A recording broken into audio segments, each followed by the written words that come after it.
video is about autism and deaf awareness. The word autism is not well known, so I hope to educate you about that today. A while ago, a man named Tom Humphreys came up with the word autism. He said, "It is the notion that one is superior based on one's ability to hear or to behave in the manner of one who hears." Over time, the word has changed and things have been added to it. Today, the word basically means having a negative attitude towards deaf and hard of hearing people. It is typically thought of as a form of discrimination, prejudice, and not being willing to provide deaf people with their individual needs. So that is the word autism.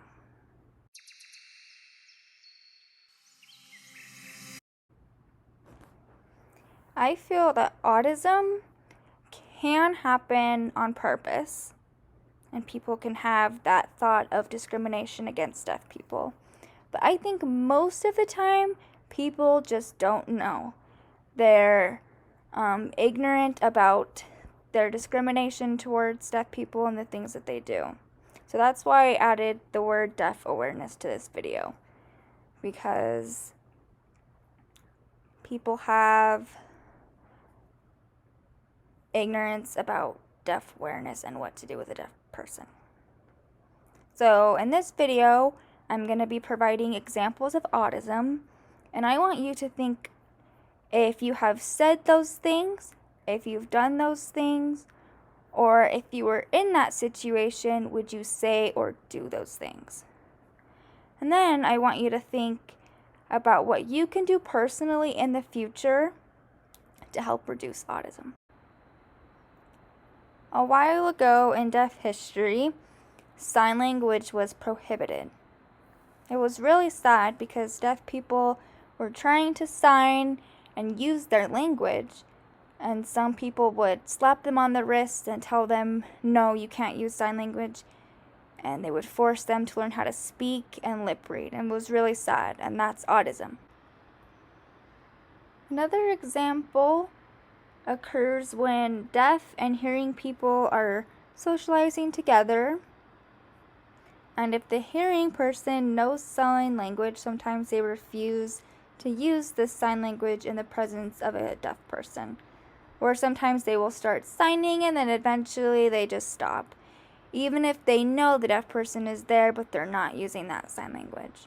So it's important that if you know sign language and you have deaf people around you, it's important to use sign language if that is their language. Another example is demanding that deaf and hard of hearing people change and be more like a hearing person. Or another example is not providing accommodations. For example, if they need an interpreter, sometimes they won't provide that. That's autism. Or maybe not turning on the closed captions. That's not providing accommodations for their needs. Another example, which I've seen many times in my life, is when they don't take the time to communicate with deaf people. For example, they'll say things like, "Oh, never mind, it's not important. I'll just tell you later, it's fine." Deaf people want to be engaged in the conversation. And when hearing people say, oh, don't worry about it, never mind, I'll tell you later, it hurts. And it feels like we're not cherished or valued. So it's important, if a deaf person is missing things, that you explain to them and tell them what was said, tell them the joke again, even if it means it wasn't as funny as the first time. They still want to hear the joke.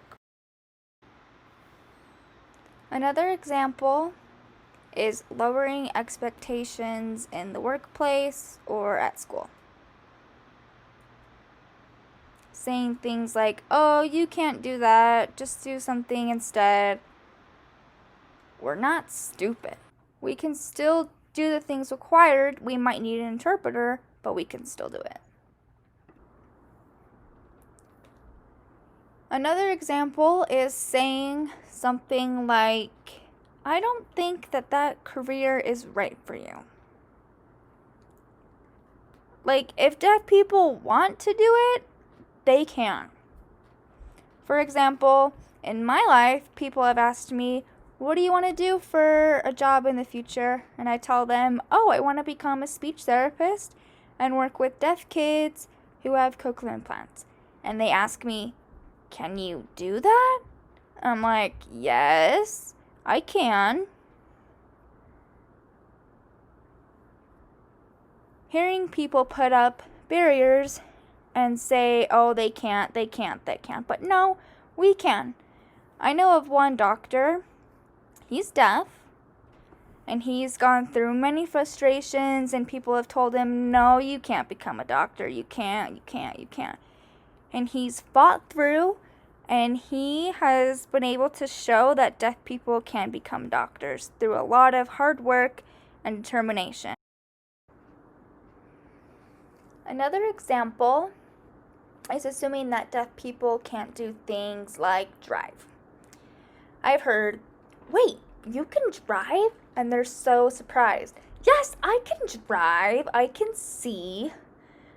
I just can't hear, but I can be aware and see the sirens. It's possible. Another example is thinking that deafness is a tragedy. If I say, yeah, I'm deaf, people will say to me, oh, I am so sorry, you poor thing. Or if hearing parents have a baby who's deaf and they announce our daughter or son is deaf, people will say, oh, that's horrible. I am so sorry. That's not needed. Deafness is not bad. It's different, but you don't need to say, oh, I'm so sorry. Just say something like, oh, that's cool, wow. Assuming that deaf people can read lips, they always say, can you read my lips? No, I can't read your lips when you're over-exaggerating like that. Some people are skilled at lip reading, but others are not. So don't make the broad assumption that all deaf people are good at reading lips. There are other, more effective ways with communicating with a deaf person, such as writing down on a piece of paper or signing or gesturing. Another example is one that I get frustrated about. It has to do with public transportation like buses, trains, or planes. I feel that accessibility can be difficult. For example, on a train or a bus, sometimes they have a voice saying, next stop, blah, blah, blah. If you're deaf or hard of hearing, it can be hard to hear, to know where you are, or if you are unknown with the area, if you're lost, it's hard to rely on just that voice. But some buses and trains have words that show up that tell you where the next stop is. And that is very helpful, and I'm grateful that some trains and buses have that. I wish that all required those words telling where the next destination is.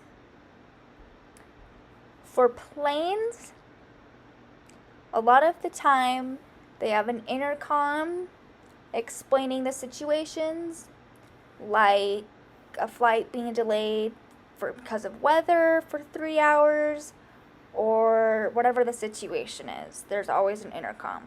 But if they're deaf or hard of hearing, you don't know that that's what's going on, unless you have an interpreter or someone standing next to you who's hearing and can explain what's happening.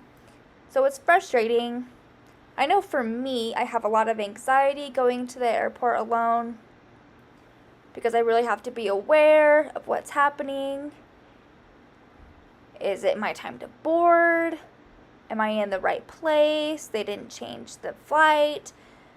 So it's nice having a screen that explains what is happening every time that the voice comes on the intercom. For airplanes as well, this is something I'm very annoyed with, is that some airplanes have movies that only have limited closed captions. I don't know why they're limited. I know that most movies now have closed captions. So why does the airplanes only provide a few movies with closed captions? Why not all of them? I don't know if there's a reason for this, but I think it's dumb that only a few movies have closed captions on flights. It's frustrating when my family are watching all these movies that I want to watch, and I've seen those movies before at home and they have closed captions. So why does the airplanes not provide the captions? I don't know. But if airplanes could change that and provide all the movies with closed captions, I would be incredibly grateful. So that's frustrating with airplanes, trains, and buses. They're all focused on hearing people, which I know that most of the world is full of hearing people, but there's many deaf people too. And we're a part of this world. So it would be nice if there were more accommodations for deaf people because they all know that we exist. Sometimes people don't know our needs as a deaf person. I've heard stories where they've called the airport to say, I'm deaf, I'm gonna need help. And the airport's like, great, we'll see you there. And then when they show up, they bring them a wheelchair. It's like, well, I can walk, but I need an interpreter. Ugh, it's frustrating. It's just like, people, come on. Another example is a deaf person goes to a restaurant and the waitress comes up and the deaf person says, oh, I'm deaf. And the waitress says, oh, I'll be right back. And they come back with a Braille menu that is meant for blind people. I don't know Braille. I can see. I'm not blind. I just can't hear. It's frustrating. So, educate yourself about different people's needs, whether that be Braille, a wheelchair, or an interpreter. They all serve different purposes. So it's helpful to know which one is which. Also, I want to take the time to let you know that autism doesn't just happen between a hearing and deaf person. Discrimination and prejudice can also occur within the deaf community. For example, discrimination or prejudice can happen if a deaf person doesn't know sign and they just speak, or they use a different kind of sign language. There's many different kinds of situation. I feel that deaf people judge them based on whether or not they know that sign or if they're fully deaf. Or maybe a deaf person doesn't identify with the deaf community and other deaf people judge them because of that and that they don't sign and they speak. That's not right. They should respect and support all people who are deaf or hard of hearing or whatever. So it's important that we all respect and support each other. And it's also important to show love. I want to share 2 examples from my life. One of them happened in high school. Most people knew that I was deaf just from being around me. I went up to the teacher and I said, do you mind putting on the closed captions for the movie? And she was more than happy to. She put on the captions. And as we were watching the movie, one student said, hey, we don't want the captions. Please turn them off. And I just was filled with embarrassment because I knew I was the only one who needed the captions and the rest of them didn't want them. It was just hard because they knew I was deaf, but they said, we don't want the captions, and that was hurtful. The second story happened in college. It was the first day of class. I walked in, and it was a big class. I sat down, I pulled out my laptop because I had transcribers who type everything that the professor and students say, and I can follow along so I don't miss things. It's really helpful. So I sit down in class, the professor gets up and starts to speak, and she said, laptops are forbidden in my class. Next time, all your laptops must be put away. I don't want to see them. And I was like, oh, what do I do? I need my laptop for my transcribers because of my accommodations. So after class, I emailed her and I said, I'm deaf. I'll send you my accommodations letter. I explained the reasons why I needed my laptop. And she emailed back saying, meet me before class. So I was like, okay. Most professors say, oh, of course, thank you for letting me know. It's perfect, no problem. But this teacher emailed and just said, meet me before class. So before class, I went up to her and I said, hi, I'm the one who contacted you explaining my situation and you wanted to meet with me before class. And she was like, oh yeah, okay, I'm going to need you to sit in the back. I was like, but I'm deaf. And she's like, yep, sit in the back because you need your laptop. And I was like, okay. And she just walked off. So I was like, no, I'm not going to sit in the back. Like, that class is huge. And if I sit in the back, it's literally going to be impossible for me to hear.